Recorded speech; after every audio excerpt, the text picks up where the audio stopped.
Hello. Today is December 4th, 2009. We're meeting today with Mr. Edward Yonker at his home in Fort Collins, Colorado. My name is Brad Hoops. I'm the interviewer for the Northern Colorado Veterans History Project. Welcome, Ed, and thanks for participating in the project today. I'm very pleased to do this. Very good. Well, let's start out, if we could. Tell us a little bit about yourself. Date of birth, where you were born, a little bit about your family. Okay. I was born August 5th, 1925 in Marion, Nebraska. It's a little town in southwestern Nebraska, about a mile from the Kansas line.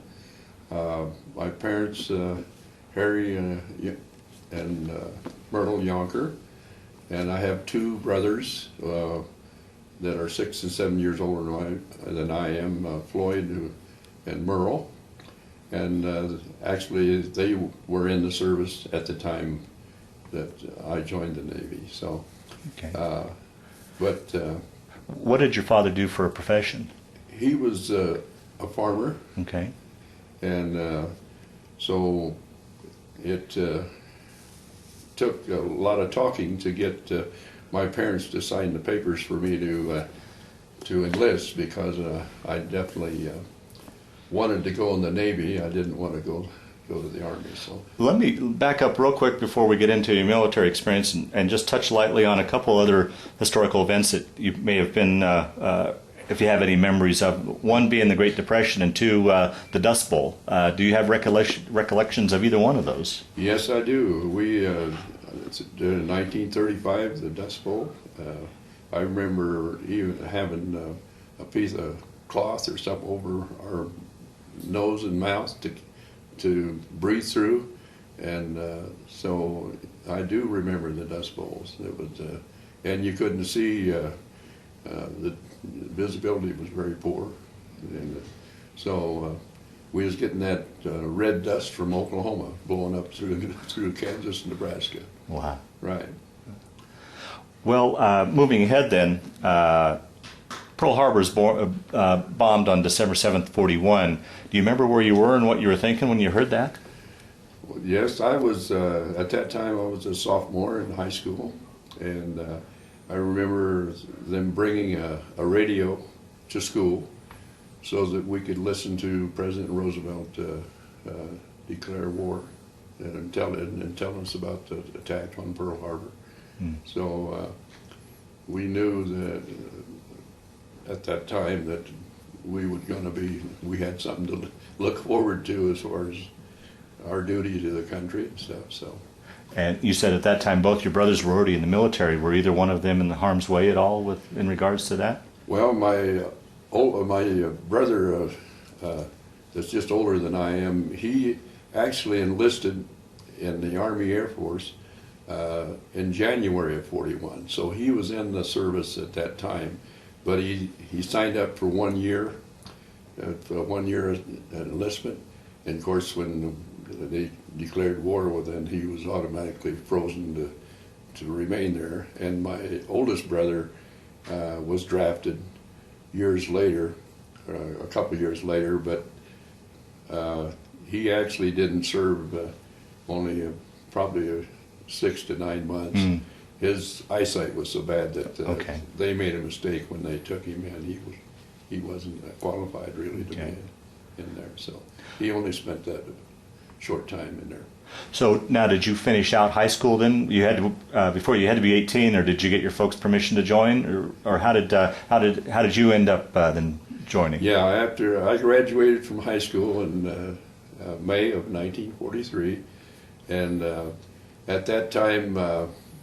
We was looking for a pretty good size wheat harvest, and so I stayed and worked the wheat harvest through July, into July, and then my birthday was in August, so I decided I'd get my parents to sign the papers where I could get in just before that. So that's how I did it. Well, now, being on a farm, you could have got a deferment from the service, couldn't you? And you decided against that, or? Yes, my mother pleaded with me to ask for it because she told me I've already got 2 sons in there, and I think that you should stay with us here on the farm. And of course, all of my buddies, all my high school classmates and everything had already gone in this, enlisted or drafted in the service. So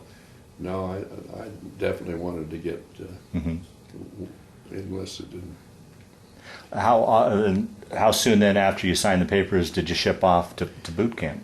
I went over to McCook and enlisted about the last week in July, and then I was sent to Omaha, Nebraska, where I was inducted there, and then from there I went to Farragut, Idaho, for my boot camp. Now, did you? You said a bunch of your buddies already left. Did you? When you went off, did you go off by yourself, or did you go off with anybody? Were there anybody to go off with? Or? Actually, at the time, I was by myself. Okay. Yes.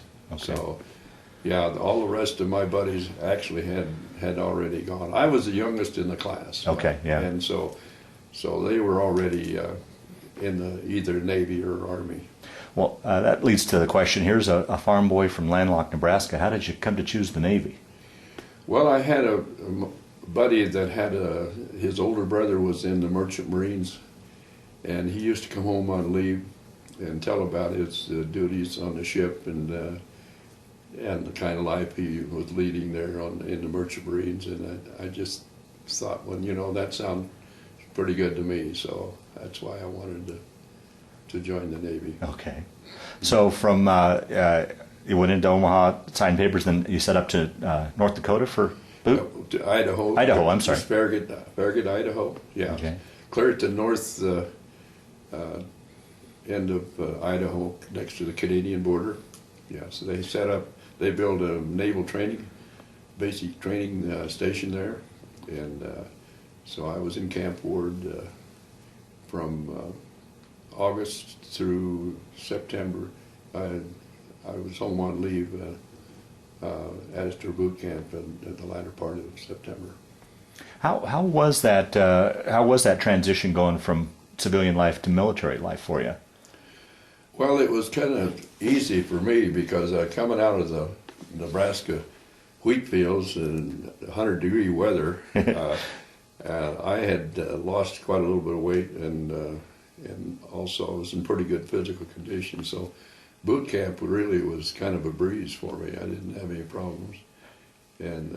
But that setting there at Farragut, Idaho was just outstanding.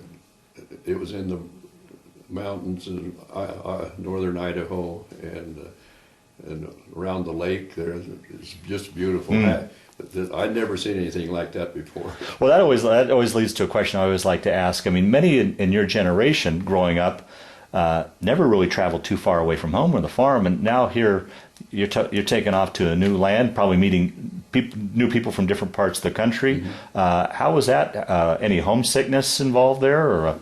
Not to begin with. No, I was really well. The furthest I'd ever got from home was Omaha. Wow. Until I went in the service. Yeah. Yeah. So, but it was so beautiful there, and like I say, the training I thought was rather easy as far as our calisthenics and all of that stuff. Okay. So from Idaho, then you got that leave and came home, and then where from there? I went. We were sent to Fort Hueneme, California, and we were assigned to an Argus Unit 27, an amphibious unit, which we radar tracking units that would track. You learn how to track enemy planes and stuff in the air, and then I was assigned to operate a bulldozer. We actually were attached to the Marine Corps. We were set up to go in after the Marines had landed on an island and set up our radar units. Okay. And then also, like I say, I was assigned to a bulldozer to clear out some land and clear out a space for planes to land. And so basically that's what my training was on operating that bulldozer to begin with. Was that by choice or just because with your background in farming they were assigned that? I think they just assigned me that. Yeah. I don't remember ever asking for it. Yeah. So, Okay. yeah, but actually this unit only lasted about 4 months, and we were disbanded, and they had too many casualties with the way this was operating, so they discontinued this operation. So that's so we, by January of 1944, we were assigned to the USS Shangri-La. Part of us was, some of it. There was about 15 of us that was assigned to USS Shangri-La from there. And the Shangri-La is an aircraft carrier? An aircraft carrier, and it was in Norfolk, Virginia. Wow, so you're bouncing all over the country, Idaho, California, out to Virginia. What was that like coming across to the East Coast and seeing this big old massive ship? Well, one of the interesting things that happened en route to Norfolk, we stopped in North Platte, Nebraska. Is that right? And they had a canteen set up there. The women's group in North Platte, early in the war, started meeting every troop train that come through, and they was giving them cookies and milk and coffee and pie and cake and everything like that. And so we stopped there to get our goodies and stuff like that. In fact, some of the women come aboard the troop train and handed out pies and cookies and stuff like that on there. But I met my cousin. He lived there in North Platte. He was up there selling newspapers, and he was about 12 years old. So you really, coming there, you had no way to notify anybody. You probably didn't even know did you even know you were stopping there? No, we didn't. So this was just a chance meeting with your cousin then, huh? Yeah, we had no idea about this. So, anyway, I got to see my cousin at that time, which later on ended up that we were in a book that was. Our story of us meeting there actually ended up in a book. I'll be darned. Yeah, Once Upon a Town. Huh. There, so, but that was pretty neat. And but when we got there to the ship when they were about Mrs. Doolittle was about to christen it, and so in February she christened the ship, and we was assigned our first captain, Captain Barnes. And so that was my first experience of getting aboard ship. Now, I did sign up for the engineering department right after I arrived, and so I was sent with a group of about 12 other firemen or sailors to Philadelphia to attend a boiler school to operate the boilers on the ship. And so that's and then also while we were there, I was also sent to Newport, Rhode Island for fireman's training. I took firefighting training in Newport, Rhode Island at that time. Now, how was that experience? Once again, here's a farm boy from Nebraska in the big cities of the East Coast. Once again, a new experience for you. Yeah, I enjoyed it very much. I really thought that that's what I wanted to do. Yeah. I really felt comfortable. Oh, very good. Yeah. So after your training, then and right on, you're back down to the ship then, or right. We come back to the Shangri-La, and then we were to go.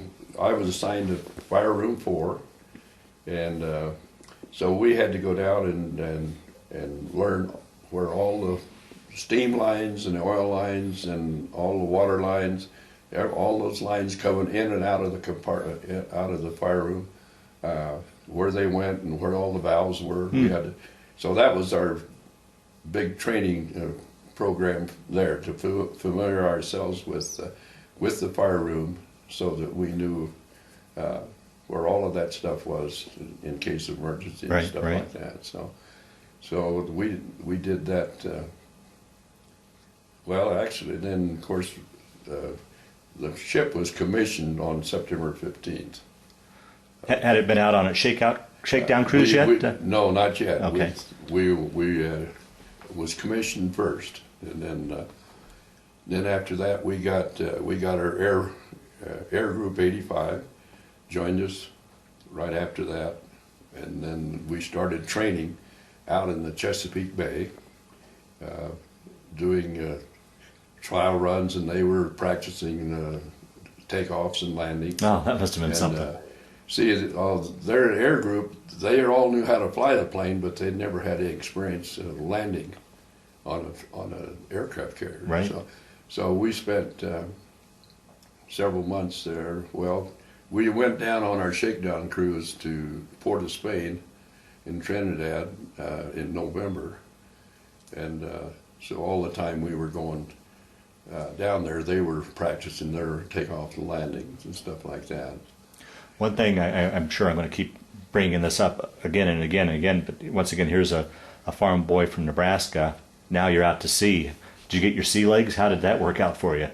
Well, the first time I got out into the ocean, right off the coast of Cape Hatteras, we hit some real huge ground swells, what they call ground swells, and that's where I got seasick.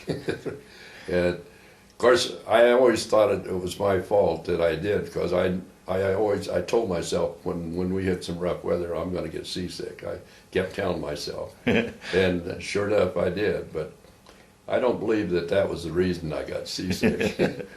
But after that, I never had any problem. Is that right? Never had any problem after that. No. So we lost our first casualty was an airman that the plane came in to land, and they missed. They had to be waved off, and the pilot got out, but the airman that was with him went down with the plane. So that was our first casualty. Oh, wow. On our shakedown cruise there. So yeah. Then we came back to Norfolk in time for Christmas and New Year's, and everybody got a week leave. Was that enough time for you to get home and back? Yeah, just barely. Oh, yeah. So I didn't get on the first. I didn't get in on the Christmas leave. I got in on the New Year's leave, and that was the first time that I really got homesick. I was aboard ship, and all of my buddies, most of my buddies that I was close with, had all got their leave during Christmas, and I was there by myself. Oh. And they were playing those Christmas songs, the White Christmas and all that, and so that's when I first got seasick. Homesick? Homesick. This would be the Christmas of '44? Yes. Okay. Mm-hmm. Okay. So, but I did get home for a few days to see my folks.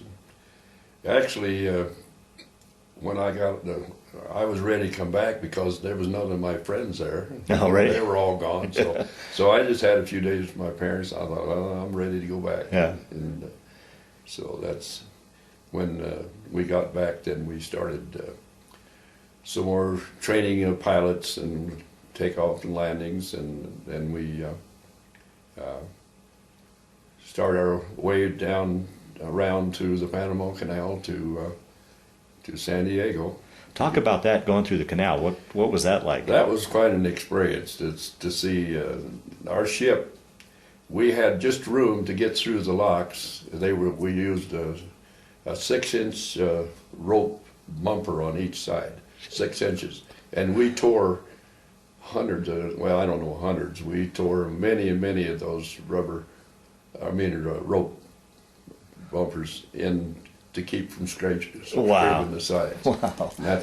So it was almost too wide to go through, actually. So, but that was very hot and humid down there, and so we did get leave. We got one leave down there in Panama City to go ashore and get some souvenirs and stuff like that.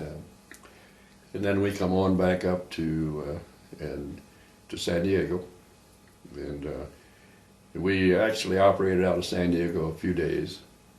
And here again, the pilots had to, I guess they felt they had to get a number of practices in landing and takes off. So by the time we got around to San Diego, they had made about 2,000 landings and takeoffs at that time. Now, during these landings and takeoffs, would it be part of your responsibility to be on duty in case of a crash for the accident, or? No, that was all done by the air crew that was assigned to the, yeah. So they had their own firemen and such? Oh, yeah. Oh, okay. Right.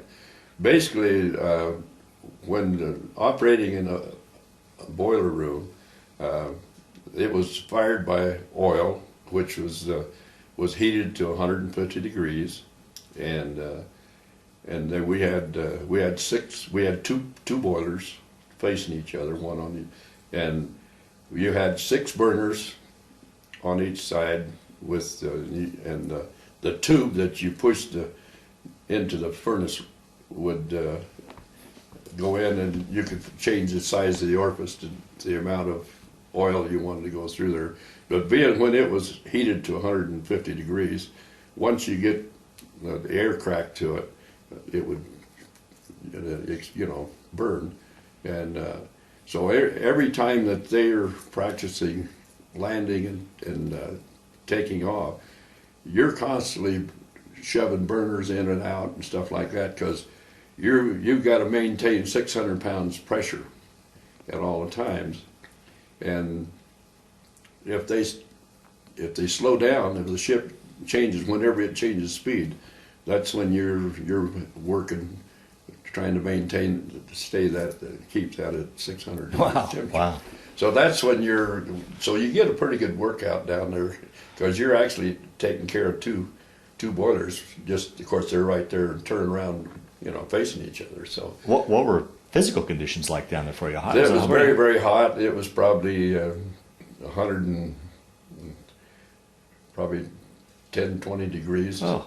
Now we had a air going through the middle between the two boilers. There was an air chute that was coming down, so you had fresh air coming in while you was standing there. Once you go around inside the boiler, it was 120 degrees. Oh, so it didn't take long for you to lose any excess weight that you operating down there. It's very, very How long hot. of a shift would you be on in something like that, during something like that? Well, we had 5-hour shifts. I liked our shifts. We had 5 on, 10 off, and where the deck crew had 4 on and 8 off. But when the engineer group, when they were off duty, they didn't have to do any work details, and which I liked. So you could do whatever you wanted to do. If you wanted to go up top deck and get some sun, or you wanted to go get a Coke or something, you're free to do whatever you wanted to do there. So that worked. Or you could sleep in too, as far as that goes.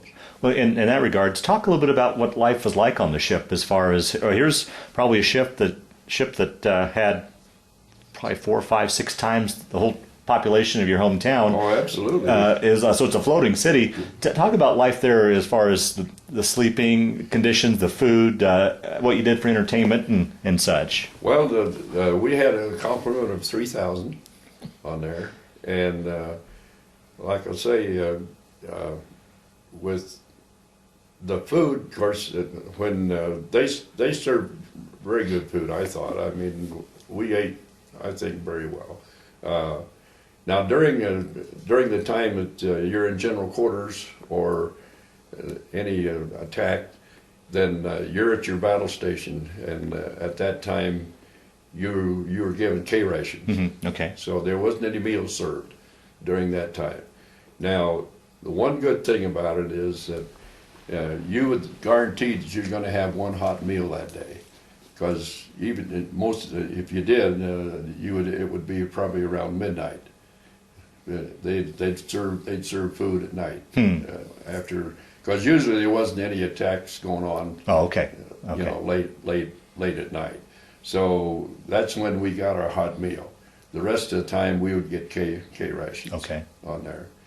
But we had movies. They sent movies that they held on the hangar deck. Some old time movies, not latest, but you could go up and go to the movie. And Sundays they had held church services there. We had a place where we could go buy a Coke, and we had a regular little town there. I mean, we had a barber shop, you know. Of course, we didn't need too many of us didn't need a haircut, because they shaved our hair our head when we went in. So that hadn't grown out. Yeah. But anyway, there was when we were out away from being attacked, we had basketball games on the hangar deck. We had 80 Marines assigned to the Shangri-La, and so we had different divisions. They would have teams and have contests, basketball contests and stuff like that. So there was, and we had a library. We could go in. You could go in, and it was stocked with reading material, books and stuff like that you could go read there. So, yeah, actually life wasn't all that bad on the carrier as far as thinking. That's probably one of the reasons why I debated about making a tape of this, because I didn't think I really had it that bad, you know, a lot of times. But of course we were lucky we didn't get any hits, you know, any kamikazes. But we lost a lot of ships out there. There, so. Well, let's back up then. So we left off with your story. You were in San Diego. Take your story from there now. Okay, we left San Diego February 7th, I think, in 45. We took us 6 days to get to Honolulu. We were still all the way going there, and while we were there a month or so, we were still training the pilots to landing and takeoff and stuff like that. And we was getting new supplies there in Honolulu and stuff. And then, like I say, in a month and a half or so, we take off for Ulysses Lagoon, which that was about another week. Well, it was about 10 days getting there. And that was a sight to see. We went into this little island. They had a pretty large lagoon there the Navy had set up their supply line there. And so you've seen some of the largest the largest collection of ships. Armada, yeah, that's what I was trying to that you could ever believe. So we had all kinds of supply ships, refrigerating ships. We had dry docks in there. We had a lot of the task force group that was kind of taking a little leave time back there, relaxing. So you had a lot of aircraft carriers, destroyers, cruisers, battleships. It was huge. That must have been a sight. It was a sight to see. To see that many ships all in one place there. And so, of course, that's where when they brought out new planes for us, any planes that get shot down, they'd be replaced. We had these escort carriers bringing new planes out for us, and so that's where we'd pick them up. Oh, okay. There, so we was fairly close to. Well, and I can. Right here's where Ulythi is right here, and Let me focus in here a little. There's the Hawaiian Islands. Okay. So that's where this lagoon is. And Okay. That's where all of our supplies and everything was right here. Okay. Yeah. So that And that's in the southern part of the western part of the Carolina Island group. Is what that is. one question I need to ask you too, as I look at that map that I always ask all the Navy people, did you go through the Wallipog ceremony when you crossed the equator? We crossed the international date line. We got. Or is it the date line? I'm sorry. The international date Okay. line. Yeah, on April 12th, we crossed the international date line, and that was the day that President Roosevelt died. Oh, wow. And we'll always remember that because there wasn't any one of us on the ship that didn't sit there and wonder what's going to happen now. Oh, yeah. None of us at that time had heard too much about about Harry Truman. Right, yeah. And he was the vice president, but we didn't realize anything about him. Right. So that was one of the days that I'll always remember, of wondering what's going to happen to us now. Well, now, were you getting, that was major news. Obviously, they were passing that on, but being out on the ship at sea, were you getting news from home and how the war was going? I mean, how was that as far as communications in that regard? It was delayed. Yes, we did get news from back home, right. Probably not anywhere near as much as what you were getting back here, or Yeah. they were getting back here, but yes, we were brought up to date on things. Like we knew that at the time when Europe fell, VE Day. that had happened. We were told that, and Okay. stuff like that. So yeah, we were kept up to date on that. Okay. So then that's when we started our campaign of going out. Now we had to do our part in patrolling, Civil Air Patrol. We had to take our share of patrolling the areas. We had patrols going all the time to protect our fleet. And of course we had several carriers. We were one of maybe 5 or 6 carriers in that group there. Okay. And the Yorktown was there, and the Randolph, and Bonham, Richards, and all those, Bennington. But that's when we sent our first plane group to bomb the southern islands of Okinawa. Oh. It's where that was our first major hit that we made there. And then shortly after that, we went to up into this area and through here, and we operated out of there until in May 11th I was on what we call smoke watch. Now I had to take my turns of going up in the crow's nest just above the smokestack, and so we all took turns of having duty up there. We had our earphones on and our mic where we could talk to everyone in the boiler rooms. We had 8 boilers, 4 fire rooms, and the key is to the guy that's operating up there is that you don't want any smoke, visible smoke, coming out of those smokestacks, because the enemy can see that for miles and miles and miles. So if you got the right amount of air and oil mixed, you're not going to have any. Oh, interesting. Okay. You're not going to have any smoke.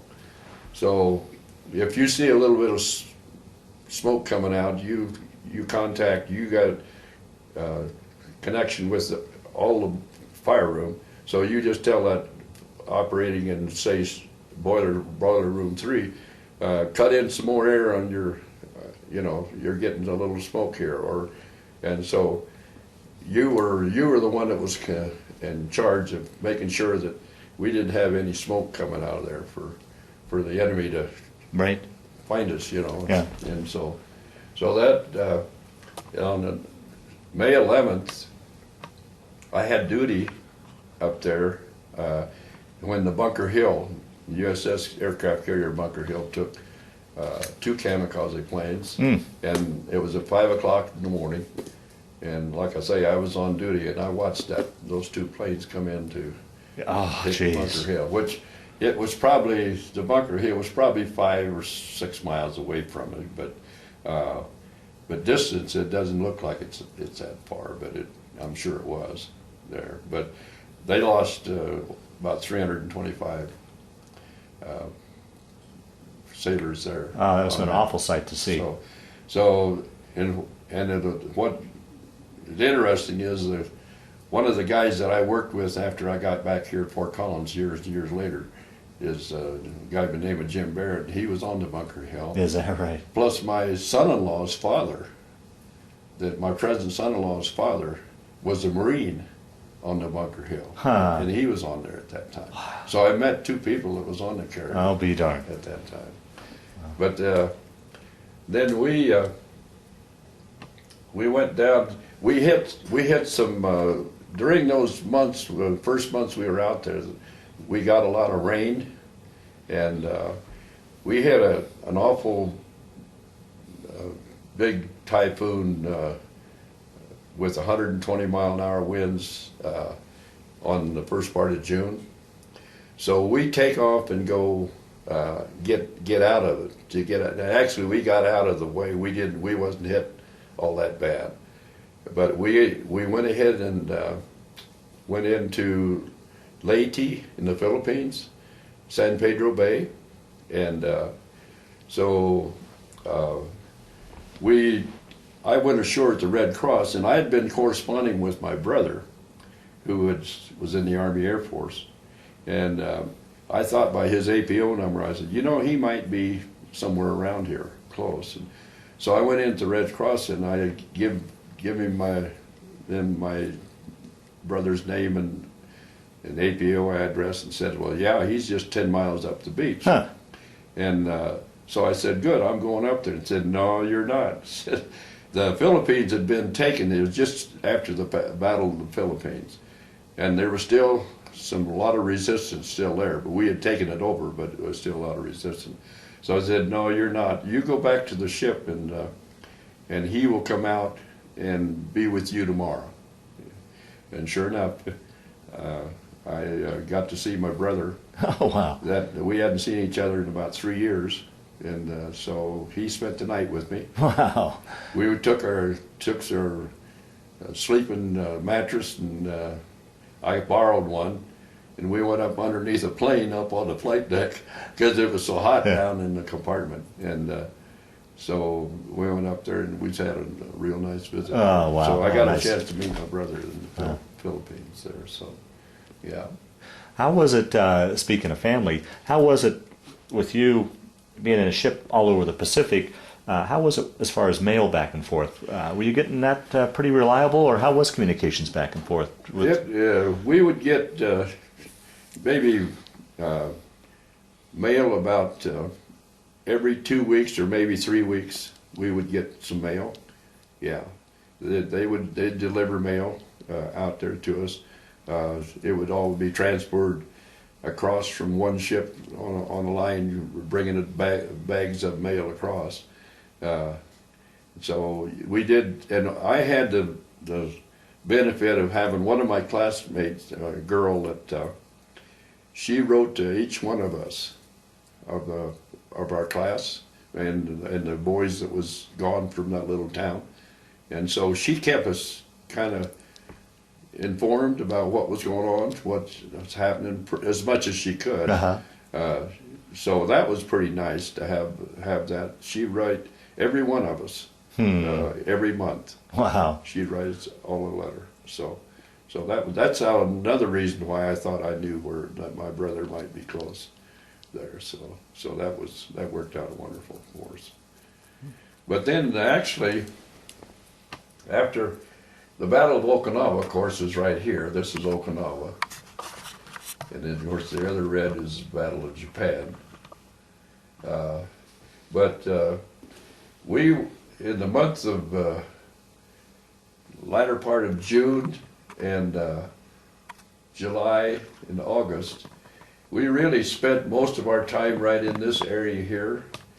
We were actually refueling at sea and getting our supplies at sea, because we were doing either the Civil Air Patrol. We was out either patrolling our planes, or we were attacking Okinawa and all these islands in through here. And also we were, that was a time we were also bombing Japan there. We started hitting Japan pretty hard at that time during July. So we basically spent the rest of our time until the war was, till the atomic bomb was released. We actually was just in this area here, patrolling all around this area. And actually, we went 78 days without seeing land. Is that right? Yeah, there. So, but that was we was under the last few months. We were under the largest kamikaze attacks that anybody had ever seen. And well, of course, that's the only time it ever happened. But we really was under attack. We lost in a total. I was just reading, I didn't realize that. We lost a total of, in the Battle of Okinawa, we lost 34 ships and craft. Wow. Watercraft. Wow. During the Battle of Okinawa. So we were lucky. We got one that landed within maybe 500, 600 feet from us. He was coming after us, but he didn't make it. And that's as close as we got. What goes through a person's mind when you're in the thick of battle like that? I'm trying to imagine, someone that's never been in battle, what you're thinking when you've got a chance of kamikazes, there's flak and stuff flying everywhere. Can you describe what that's like and how you function? One of the big worries that you have when you're in a fire department or in a fire room is submarine torpedoes. Yeah. And there was several of those too, but so you always think, when you're down in that boiler room, if it's hit, we have hydraulic control valves on the second deck, the deck right under the hangar deck, and of course that's where my battle station was. If I wasn't on duty during a general alarm and battles, my battle station was in charge of those hydraulic valves. And say, for instance, if we got a hit in fire room 4, then it was up to me to close every one of those valves going in there, and you could bypass. It was set up where you could bypass by opening other valves. The oil lines, the steam lines, and everything. So you could actually operate without any, that fire room is going to build up. It's going to fill up with water, but at least you're going to be able to still operate. And so that's one of the things that went through my mind all the time is, when were we going to get attacked from a submarine, Yeah. And so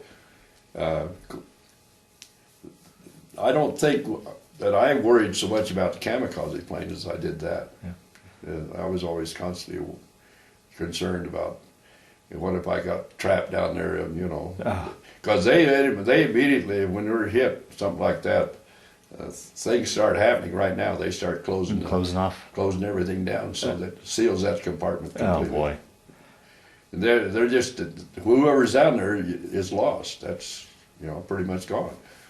You're not going to get it. How would you function with thinking like that? I mean, were you able to put it out of your mind, or oh yeah, you do, but it's always in the back of your mind that you're going to,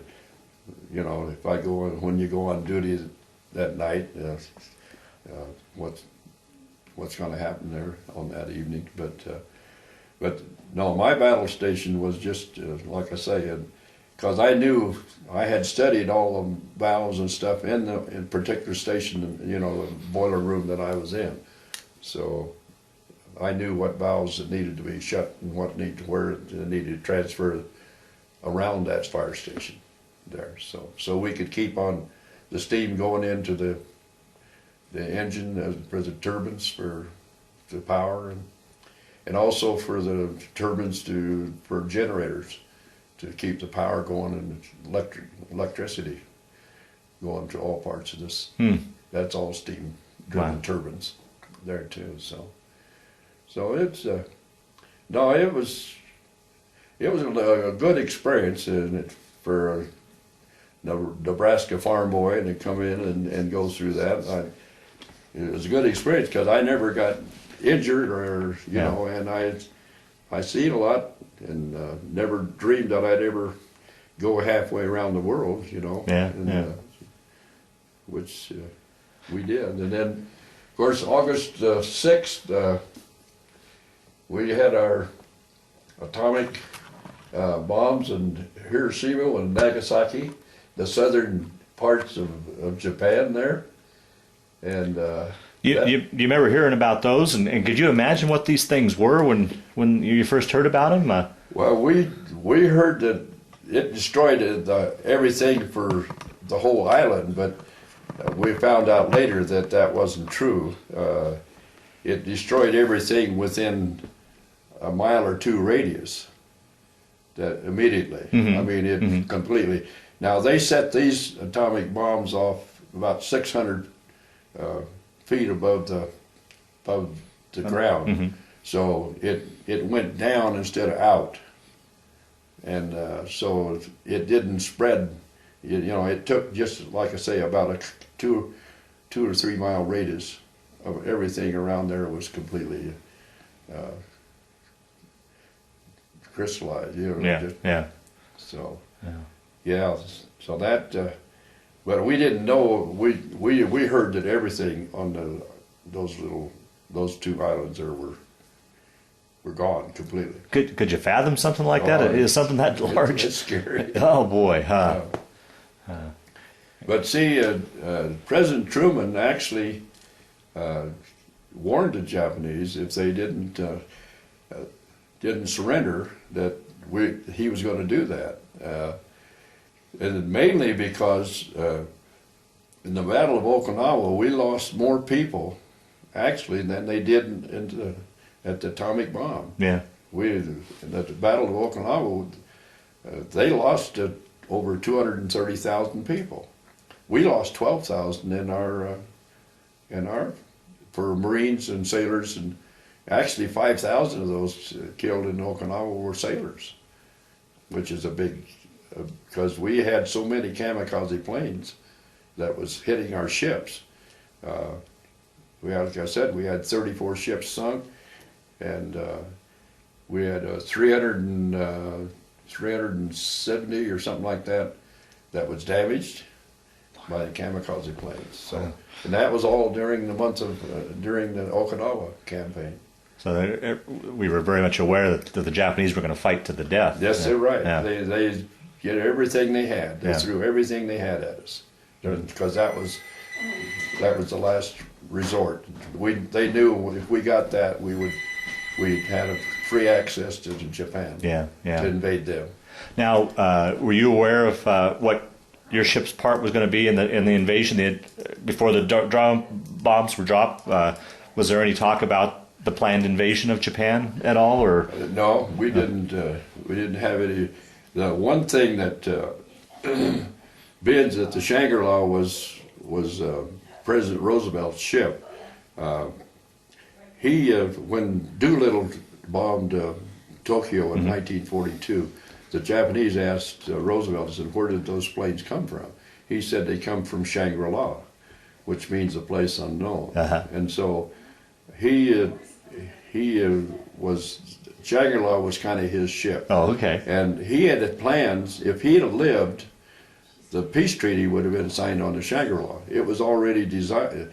already been designated as the place where the peace treaty was going to be Is signed. that right? Huh. But of course, when he died in April, and then President Truman switched it to the USS Missouri. Yeah, because he is from Missouri. He was Okay. from Missouri. Yeah. So, but no, our basic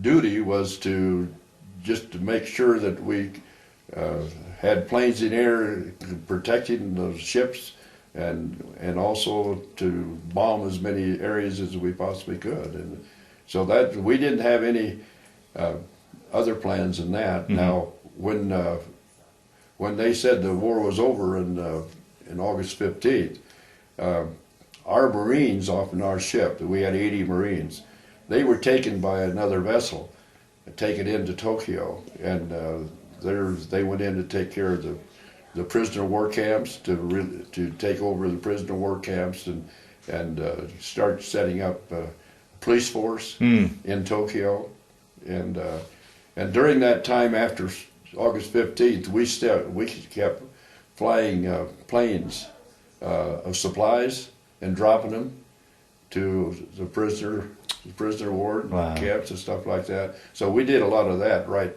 between August 15th and we actually didn't get into Tokyo until September 15th, which was just exactly a year after we were commissioned. Huh. It was just a year after we were commissioned that we were in Tokyo, Tokyo Bay. Do you remember where you were and what the atmosphere was like when you heard of VJ when the Japanese finally surrendered? Was there a big celebration on the ship? And yes, we did, but Admiral Halsey got on the PA system for the fleet, and we were coming under such heavy kamikaze attacks. He got on the PA system and said, "Well, they tell us back in the States that the war is over, but if they continue to come out here, we're going to shoot them down in a friendly sort of way." And so we did have our hands full. so you still really weren't at ease. No, we weren't. Not actually until about the first till September. We were actually still, but they were the diehards were still coming after us there until then.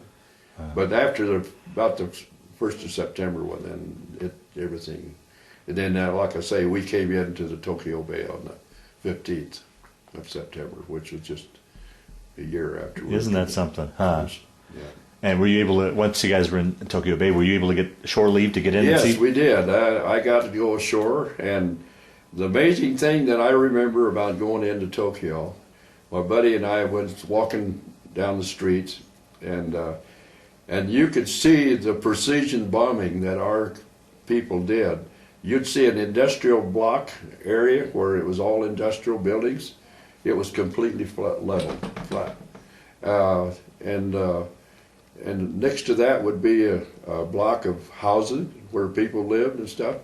Nothing wrong with it at all. Huh. It was just, you couldn't believe how precise they were in picking just the areas that they wanted to destroy. And that was an amazing thing. The next thing I remember is getting on a streetcar, and which was a Barney streetcar, just like we have here in Fort Collins. The streetcar line is exactly the same streetcar that we had, but we drove the streetcar downtown, and now the downtown part of Tokyo you had modern, nice buildings and stuff like that, but the only time that you'd seen the war destruction there was out in the industrial areas, and of course in every bay there was ships sunk, and so it was full of ships that we had sank, and so you seen it out there, and then you seen it in industrial. But other than that, downtown Tokyo looked just a modern city. Did you have much interaction with the Japanese at all? Not too much. Yeah. They would greet you and bow to you, and get out of your way. They walk clear away from you, and so. But no, we didn't have any conversation or anything, And well, of course, there was one of the guys on the street. There was a couple on a streetcar that were white. They were actually, I guess, they were from Germany or Russia, but they actually lived in Tokyo, and they couldn't. I thought, well, being they were white like I was, I thought, well, I'm going to ask them some questions. Yeah. They didn't understand. They didn't know what I was talking about because all they knew was Japanese. I'll be darned, huh? So that was kind of a shock Yeah. to see that. But it was very interesting to witness, like I say, that precision bombing there. Then we left Tokyo in October, and we went back to we went down to Okinawa, and we picked up 1,000 soldiers and Marines, and loaded them all up, and then we come back. And when we come back from Okinawa, we went up around this way.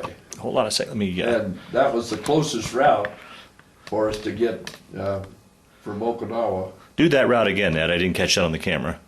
Right here. From Okinawa, we went around the northern route along here. That was the shortest route home. And we went back into San Diego or San Pedro, right there. And we made it in 14 days. Is that right? Yeah, and that was a pretty good time. It took us a lot longer to come out Yeah, this way. yeah. So, but they told us that's the shortest route for you to get back to the San Pedro. So that's where we landed, in San Pedro there. And one of my close buddies, Bob Hart, that I got acquainted with there in California, in Los Alamitos Naval Air Station, he lived in Compton there. So, of course, he was married, so he got off the ship right there.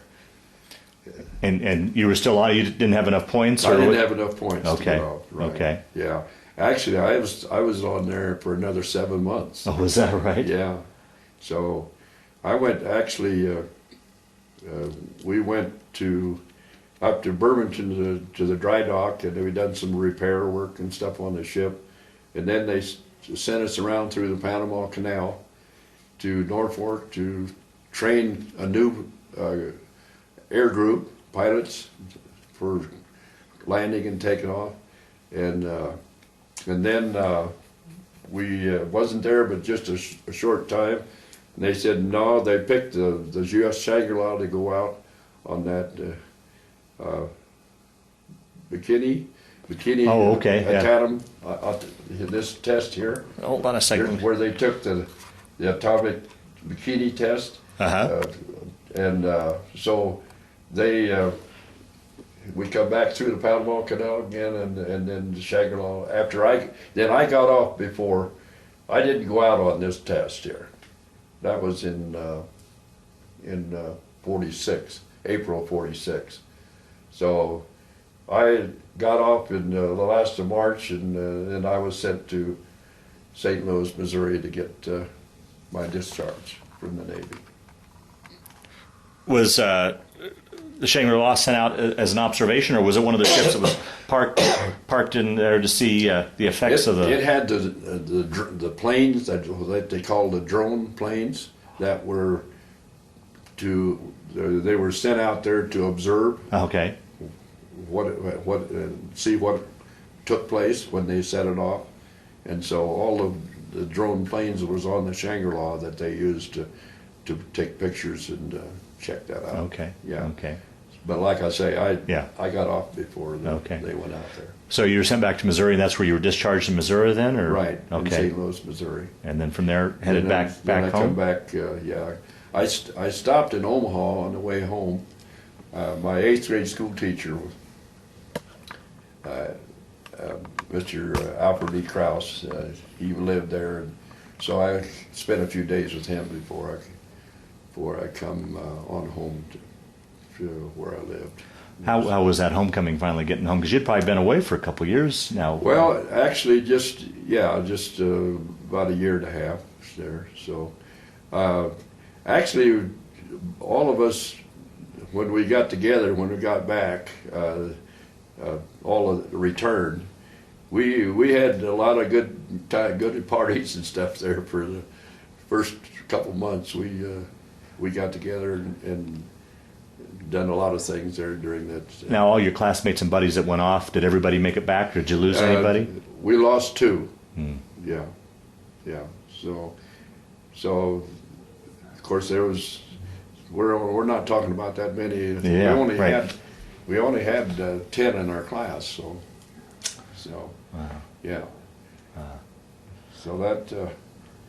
How was it for your mom to see you again? Because you said that she begged you not to go. Was it a good thing to? Yeah, it was good. It was good to get home to the home cooked meals and stuff that. Yeah, I enjoyed that very much.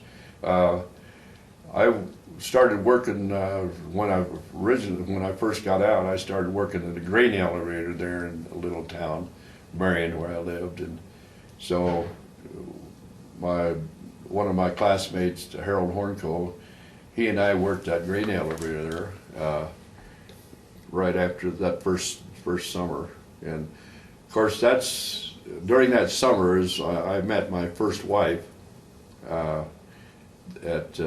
a dance there in a little town, and so right after her and her family moved to Oregon, St. Helens, Oregon. So I decided after harvest, and then I took off and went out to be with her there. So I didn't stick around in that part of the country.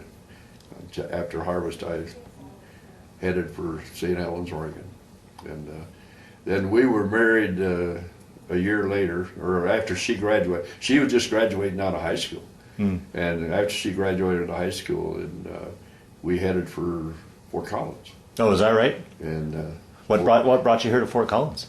She had lived here. She had lived here and gone to school here in grade school. And the reason her dad went back, he wanted to get a deferment, and the only way he could get a deferment is to go back and work on his dad's farm there in Nebraska. So they moved back to Nebraska so he could be deferred. He didn't want to go in the service. And so that's how come. Like I say, she lived. He worked for the county road department here in Larmer County for years and stuff. So and that's what he retired from there. But no, she lived here, and I knew I didn't want to live in Oregon.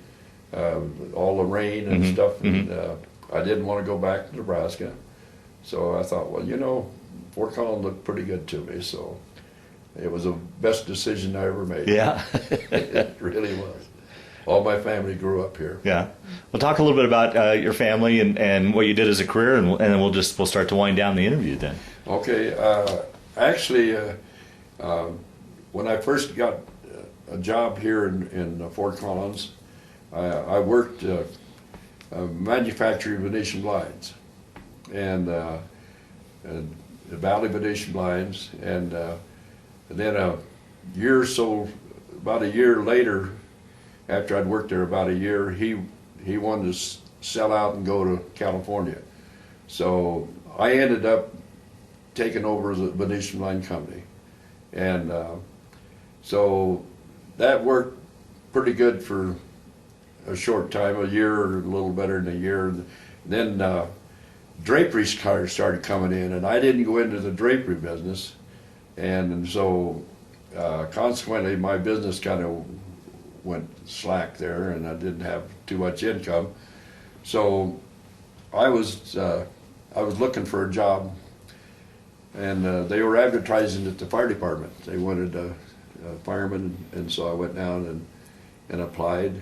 And it appealed to me because they worked 24 on, 24 off. And I thought, well, I can do some Venetian blind work in my day off, and which I did. They hired me, but one of the things that, of course, and I think the reason that I was attracted to the fire department was because of my firefighting training that I got. Oh, sure, yeah. In Newport, Rhode Island. You know, so I think that kind of connected there real well. And then during the summer before, the 2 years before I went with the fire department, the sugar beet factory was operating down here, and so I got a job as a fireman and engineer for that little locomotive that would go out and pick up cars of beets and put them up on the hopper and dump the cars of beet, and then take the cars out and bring another one in. And so I was a fireman and engineer on that little locomotive, and that was a dream come true, because I grew up beside a railroad track, and I always dreamed of someday being an engineer on a locomotive. So I got to do 2 campaigns running that locomotive on that. So that worked out great, of course. And I'd been on the department about 10 years, and was a lieutenant on the department, and then Chief Carpenter was killed in the state dry goods fire in '65, and so then I was appointed to replace him. So then I served a little over 10 years as fire chief, and then I retired from that.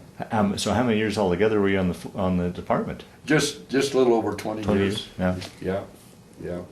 So I retired as fire chief, and since that time I've been working pretty steady, researching and trying to establish a fire museum here in Fort Collins. Oh, okay. And I've got my 501(c), and I got my fire museum board, but the fire department, because of this recession, they can't get me a building yet for it. So that's kind of holding me up on that there. But no, I've been very fortunate to the things just kind of happened, fell in place for me, you know, at the right time there. So I still got goals of having a fire museum here. How far off do you think you are? Well, it just depends on when things turn around. See, I've already got 3 of the old engines that, in fact, one of them I used to drive. I've got them restored, and they're ready to go.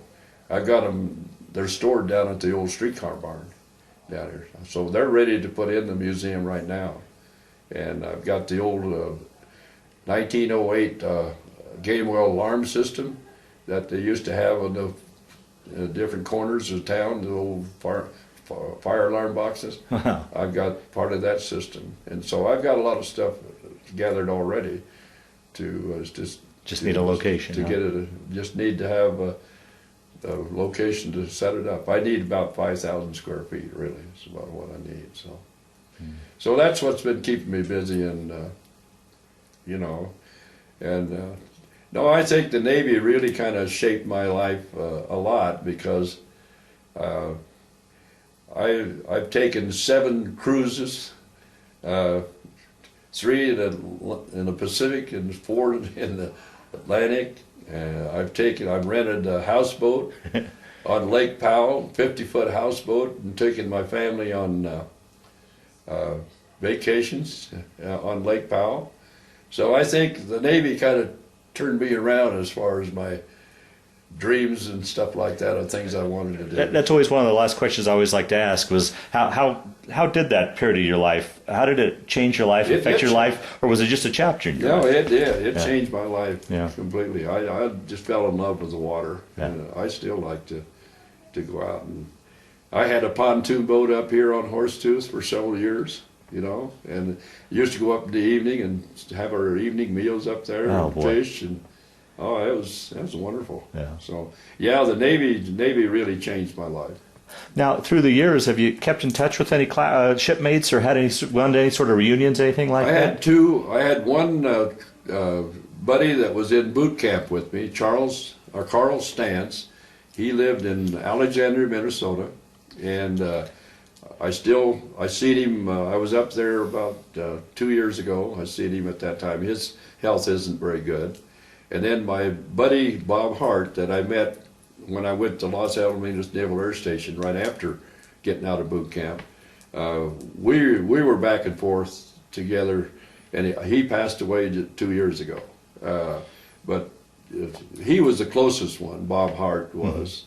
We did a lot of things together, and like I say, we had a lot of vacations out there and spent time with him. So, but he passed away 2 years ago. There. So yeah, there was two of them that I kept in touch with all the time there. So I still keep in touch with Carl, but I don't get to see him that often. Yeah, yeah.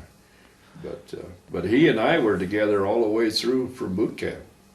Huh. He was the only one. I'll be darned. Yeah. On that. So that was one. Yeah. Great. Yeah. Yeah. No, it's been a good experience for me, and had a lot of things that happened, and we just, I was lucky that I was on a ship that didn't get hit, and so it wasn't all that bad for me. Yeah. It really wasn't. Yeah. Yeah. We had to put up a lot of K rationings and spent a lot of time at battle stations, and maybe a little inconvenient there and stuff for a while, but it wasn't all that bad. Yeah. So, yeah. Well, we'll start to wind down the interview. Is there anything that I left out that I didn't ask you about? Any stories you can think of that you want to include so that we kind of round out your story and capture as much of it as we can? Anything, or any closing statement you'd like to make in regards to all this for anybody that's going to watch this? Yeah. The only thing that I probably to bring out one of the scariest times that I had while I wanted to talk about.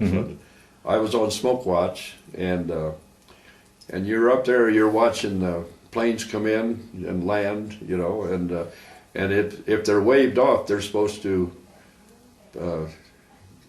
veer to the left, Okay. to the port side. And one particular plane, for some reason or other, decided that he was going to go to the right, the starboard side. And that was the only time during the time I was in the service that I knew that I was gone. Oh, jeez. The last thing when I covered my head, the last thing I knew that I knew he was going to get me. Oh. But how he missed me, I don't know. Oh, On geez. there. But he was coming right at me there. But he banked it just enough to get the breeze and everything just blew my hat off, and but that was the time that I was the scariest that I've ever been. That was as close as I ever got to be. Wow. Yeah, Holy so crap. that's the only thing that I know of that happened. But the rest of the time, you just was concerned, working in the fire room, you were concerned of being torpedoed. Yeah, yeah. And thank God for the submarines. And the destroyers would keep watch on the submarines and stuff like that for us. Of course, we were protected really well with destroyers and cruisers, and the battleship Missouri was in front of us, and the Iowa battleship Iowa was behind us. So we had a lot of firepower that was keeping us safe. They were protecting us a lot. But you guys were always the target. I mean, the ultimate goal was to get to you guys. They wanted to get us so they get rid of the planes, our planes and stuff that was doing all the damage for them. So yeah, we were the #1 target for them. And there was a lot of carriers got hit. Oh boy. Like I said, the Franklin, when it come in at Pearl Harbor, when we just was leaving, there was 1,000 on that ship that they lost there. So That's got to kind of play on your mind too, seeing this ship destroyed carrier coming in and thinking, boy, I'm heading into that. That could be me someday. Yeah, that's right. Yeah, that's what you're thinking when you're heading out and they're coming back, and they had.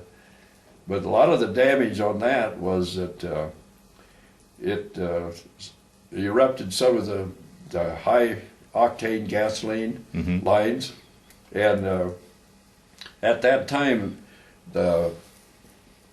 your entrance into your off in the hangar deck was right even with the floor, and the gasoline run down through those stairways, and it was on fire, and it took the fire down in the lower sections. And right after that happened, right after the Franklin was hit, they put a shield, about a 10-inch shield, all around each opening from the hangar deck down, so that any fluids, any liquids could not go in there. Wow. You know, couldn't pour down into the lower decks. And so that was a thing that we benefited from, because immediately they did that to our ship. Our machine shop got busy right away and built those guards around each one of the hatches that went down. Gotcha. So we benefited from that disaster, from that. So, yeah. Well, if there's nothing else you can think of you'd like to talk about, we'll cap off this interview. Okay. I want to thank you for sitting down to tell your story today, but more importantly, I want to thank you for your service to our country. Well, thank you. You wanted to add some additional information here. Well, Ed? shortly after we arrived out to the front lines there, we was picked to be one of the flagship for the. Actually, when we went out there, it was the 5th Fleet, and so Vice Admiral McCain, John McCain, was assigned to the USS Shangri-La, and so he was in charge of the air squadrons, and he took over from Admiral Michener, and quick as Vice Admiral McCain come aboard, then they changed it, and it was the 3rd Fleet. And the reason they did that is to confuse the Japanese, who thought that we had 2 different fleets. Okay. But it was the same fleet, only we just changed it from the 5th Fleet to the. And then, but Admiral Michener came aboard to confer with McCain on strategy of what they wanted to do for the continued on the bombing and stuff like that, what areas we was going to bomb. And then after they conferred, then they both boarded the USS Missouri, which Halsey was in charge of the whole thing in the fleet. They then conferred with Admiral Halsey to finalize what we were going to do the rest of it, when we were, in what islands and what areas we was going to bomb and hit. And so, but Vice Admiral McCain was on our carrier from there on out. I'll be done. So, and he was really one swell admiral, I'll tell you. Everybody liked him. Is that right? Yeah. Yeah, he was a down to earth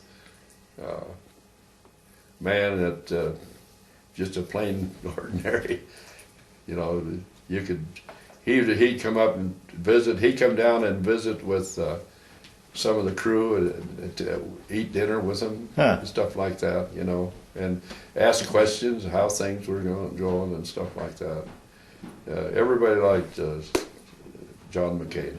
Okay, and that's the grandfather of Senator John McCain. Okay. Yes, it okay. is. Right. Okay. It sure is. But Okay. yeah, that was. So we were protected a little bit more, maybe because we were a flagship. Okay. Yeah. Sure. And maybe that was one of the reasons we didn't get hit, was because we were protected a little bit more on that. So yeah. So that's one thing I didn't get in there. So, Mrs. Yonker, is there anything else that you can think of that Ed's left out that you? What did he mention about the peace treaty signing? well, yeah, it was signed on the Missouri. Yeah. And why? Well, yeah, Did you mention that? Yeah. Oh, yeah, that's all. yeah. I was. yeah. President Truman, of course, made the decision to switch it from Yeah. the Shangri-La to the Missouri. Very good. Okay, Ed, why don't you recap again on this map? Just kind of route us where you all went through your career. Okay, we caught the ship over here at Norfolk, Virginia, and then after our shakedown cruise, which is down in the Port of Spain, down this way, we came down through the Panama Canal and come over to San Diego. And of course, from San Diego, we head west, and we get to Honolulu, Hawaiian Islands. And from there, we go to Ulithi Lagoon, which is over here. That is where all of naval supplies and all of the task force would meet there, refuel, and get the R&R. And then we went up to, of course, the first areas that we went up to Okinawa. We started bombing this area in here.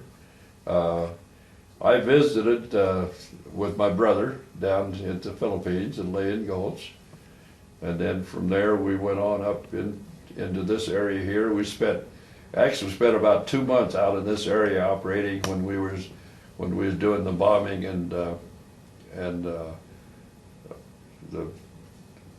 attacking different shooting down aircraft and planes was in this Tokyo, Japan, Okinawa area in there. So that's really basically all we went during the war, and then coming home we come up around the north and come back down into San Pedro. So that's basically the route. We come right through to Honolulu, to Ulithi, and then up to the Okinawa area here. I visited my brother over here, and then back up to finish the last 2 months right here in this area before the September 2nd treaty was signed there in Tokyo. This is my boot camp picture, official boot camp picture that was taken when I arrived in Farragut, Idaho. So that was taken in July or August 1st of 43. Any idea why the Navy put up a Navy base in northern Idaho? It was a huge lake, and they claim that they don't even know how deep it is. Oh, is that right? It's a huge lake, and they thought it was an ideal location for all their training, basic training. Okay. It was built just for the World War II and tore down immediately after war was over. Yeah. Well, this picture was taken in Compton, California, and that was I used to go on leave with Bob Hart, my buddy that I met there at Los Alamitos Naval Air Station. And I got to be with his family, his parents, and his 2 brothers. I met them, and they just included me in the family. And I was probably the heaviest I ever was while I was in the Navy, because I gained weight from the time I went into boot camp until I caught the ship. So that was when that was taken. This is a book of Once Upon a Town that was about North Platte, Nebraska, which ladies in that community heard about the group from Nebraska that was going to come through North Platte, and they all decided that they were going to meet the train and feed them with coffee and donuts and cake and all of those goodies. And so happened that the troop trainers they met was not their Nebraska boys. So they decided that they would organize, and they met every troop train that came through North Platte, Nebraska for 4 years during the war. And during that, after the war, a lot of the servicemen appreciated this so much that they wrote on the internet the stories of how they felt when they landed in North Platte and how well they were treated and how much they appreciated it. So this book is about the stories of all these servicemen, the different servicemen that wrote, put this on the internet. So Bob Green came out to North Platte himself and checked in and did a lot of research on this. But my cousin, I met my cousin in North Platte when I was going across to catch the USS Shangri-La, and I met my cousin there. He's selling newspapers, and his wife, after he got back from the war and stuff, his wife put this on the internet, and this is where Bob Green caught our story, and she told about me meeting Don there, and so Bob called me. I was sitting at home one time because Don told him when he talked to Don, he said, "Well, called Ed Yonker in Fort Collins. He's a retired fire chief there." And ask him, to verify this. And so he did. I got a call from Bob Green, and so this is a lot of interesting stories of how much they. So the story of you meeting your cousin's in that book. Is in that book, yeah. And so they told about how I was thinking about going AWOL and going home because I was only 70 miles from home. This is a little locomotive that was used by Great Western Sugar Company, and I had the opportunity to work 2 campaigns during the early 50s here in Fort Collins. And I was the fireman and engineer on this. We used to go out and get the cars of beets and put them up on the hopper. And I had a switchman that did all the switching for me so I could switch from one track to another. But this was a job that I got because of my training and as being a fireman on the ship, and I would have probably done this without pay because I wanted to do this so bad. It does look like fun. This is me in my fire chief's uniform after 30 years of being retired. I can still get in my uniform, but this is taken. I have my own 42 Chevy fire truck that I restored, and this is my own personal fire truck. But this is me in my fire chief uniform after 30-some years of retirement.